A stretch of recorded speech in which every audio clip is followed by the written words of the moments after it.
professors that I had throughout my undergraduate career, they really motivated me. They were very dedicated. They pushed me out of my comfort zone, and so I recognized that ETSU was a natural fit, and it actually had became my home.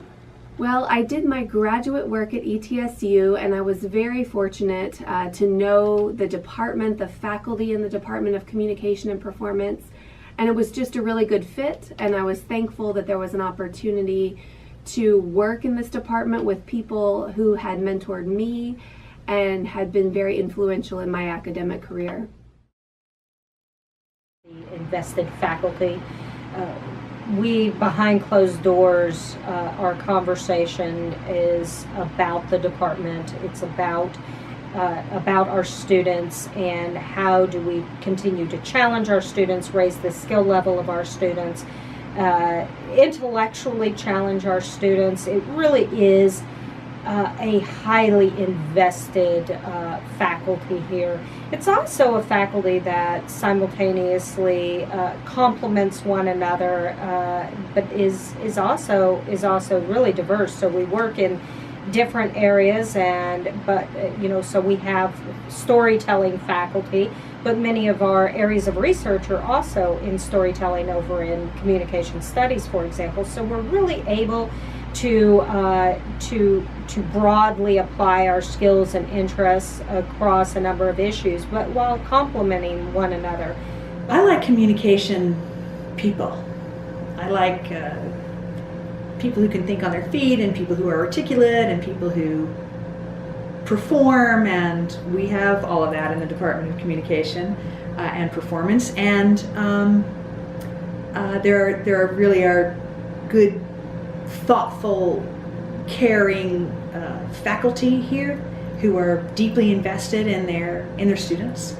So I'm just very attracted to that, and I deeply value the kinds of students who end up being in our classes. I think we're a very fortunate department in that the people who gravitate toward communication studies and storytelling and theater and dance are people who are super interesting, so we get to be surrounded by those kinds of people all the time.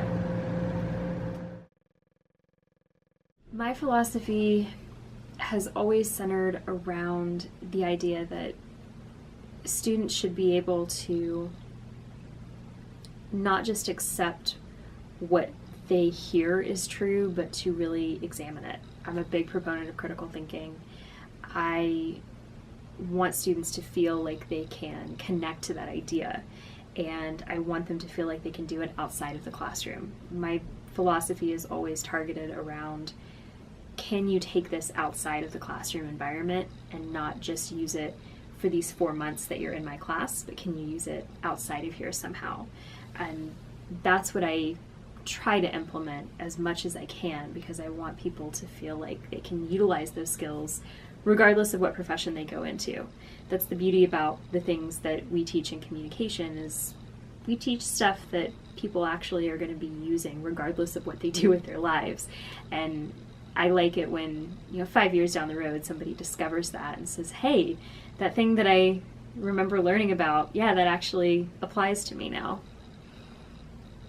My philosophy of education, I've actually had to write several times over the years, since my first 2 degrees were actually in education and curriculum, and now as a teacher. And it's developed over the years to mainly be meet your students where they are, see it through their eyes, find a way to open their eyes to a new perspective, and then challenge them beyond it a little bit.